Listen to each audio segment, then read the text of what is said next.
واش انت دابا كدير داكشي اللي كيعجبك ولا كدير داكشي اللي كيعجب الناس؟ شحال من واحد كتلقاه كيدير شي حاجه في حياته ماشي حيتاش عجباه هو، ولكن كيديرها غير حيتاش عجبه الناس.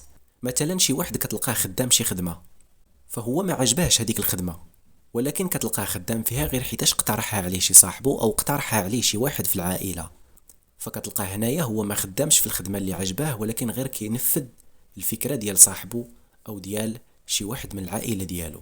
مثلا في الزواج كتلقى شي واحد مثلا مزوج بشي بنت ماشي حيتاش عجبه هو، ولكن غير حيتاش مثلا عجبه العائله، مثلا اقترحوها عليه العائله وفرضوها عليه وخداها، ولكن هو في الاصل ما مرتاحش ليها وما باغيهاش. وحتى البنات كيطيحوا في هذا المشكل هذا.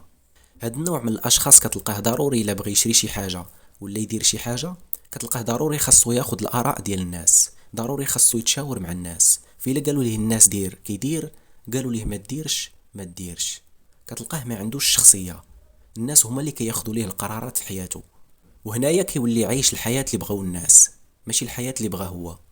فلهذا جيت نقول لك في هذا الفيديو، واش انت دابا عايش الحياه اللي بغيتي نتايا ولا الحياه اللي بغاو الناس؟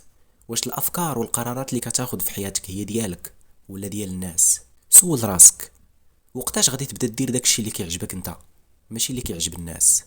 وقتاش غادي دير داكشي اللي كترتاح فيه وداكشي اللي بغيتي انت ديرو ماشي داكشي اللي بغاو الناس؟